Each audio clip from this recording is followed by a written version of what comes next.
So, welcome. As I was telling some of those that stayed back, this place is completely new. So we're going to see a lot of very modern facilities, even though we have some history in this place that it may look some more ancient, because of course the history of the place, it is old. We have more than 400 years for the vineyards. We know that the vineyards, the first vineyards were planted here in 1660. So it has been a long time. And of course, over 400 years, we had a lot of different owners.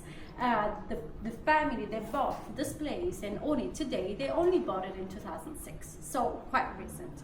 The family is the Perraudot family. They made their fortune into the oil industry, so they own a big oil company, and that's where they make the first income for, the family. Hubert Perraudot, he's a South-made man. He used to travel a lot and loved this region, even though he doesn't come from this region originally, but from Bretagne, so French region. He used to come here all the time because he was a polo player. So he used to play with the Giscourt team. And already in 1989, he decided to buy a first chateau in Margaux, Chateau La Bégorce. Now the beautiful chateau that we have here, quite big, 70 hectares for that one, but not a Grand Cru Classé. Beautiful chateau, up and running, so 89. And he used to come here with the family every summer to stay at that chateau and spend the holidays.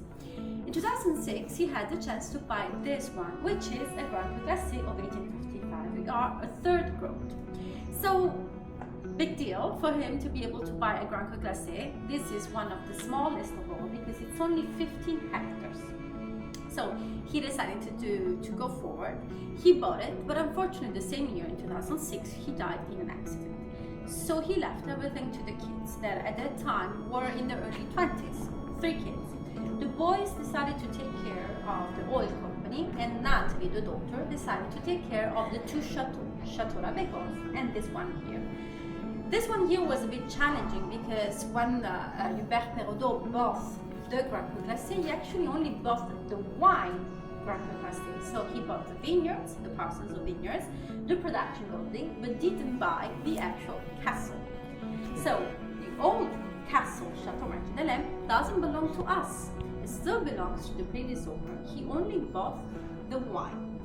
So there was a lot to be done because there was no chateau anymore. and the facilities were quite old. All the production building were not anymore appropriate for the new style as well that he wanted to go forward with the wine here in Marquis d'Alem. So Nathalie decided to go on with the project that her father had in mind before he passed away. And so she hired an architect, a local one from Bordeaux, and together they make this huge project. The project only lasted for 3 years, only a project, and then 5 years of massive work. So everything was done, reconstructed from scratch over 5 years between 2013 and 2017. So this place opened up in 2017, so only 7 years ago. The architect worked only with local companies. 23 in total worked on this project, and those companies are known in France as Compagnons du Débois, which you probably know, those of you that are French, that this is very important because it means that they are the only one. They are actually known for their traditional way of working. They are craftsmen, they are artisans, they are artists actually.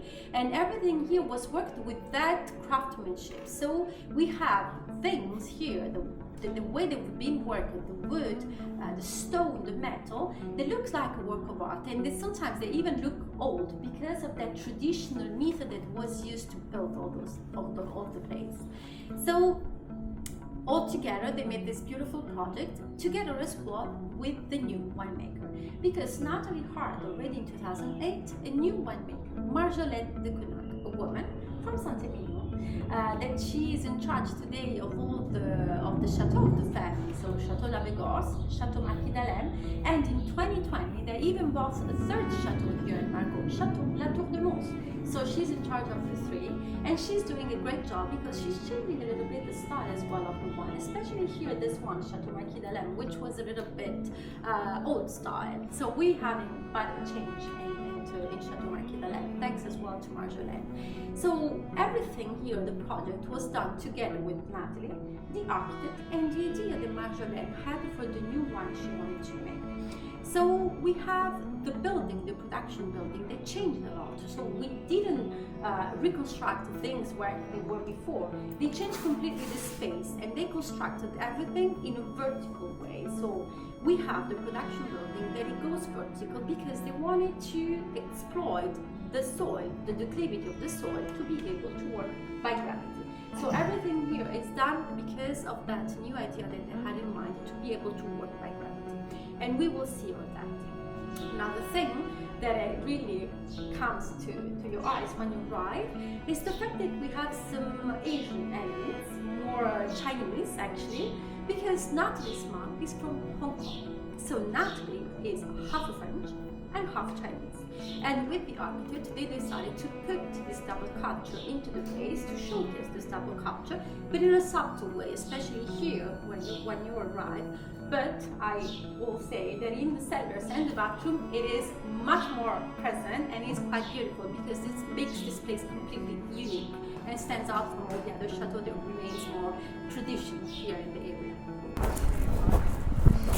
This one here is the only building that is actually old and is on the premises here. It's a pavilion that comes from Chateau l'Abbé Grosse, as you can see on the top. So when they made the project for this place, they decided to move that building from Chateau l'Abbé Grosse here. So, Oh, wow. So it's kind of really old. yeah, it's from the 18th century. So when Natalie asked the workers to dismantle and rebuild the whole thing, the workers did, stone by stone, Yeah. and they even found the first stone that was engraved 1789, which is the year of the French Revolution. So for them it was really interesting to be able to rebuild such an old building with such a history. And so they put back the stone where it belonged, even though it felt like a treasure to have in their hands. And then they engraved on the other side 2013 for the year when they moved to the building.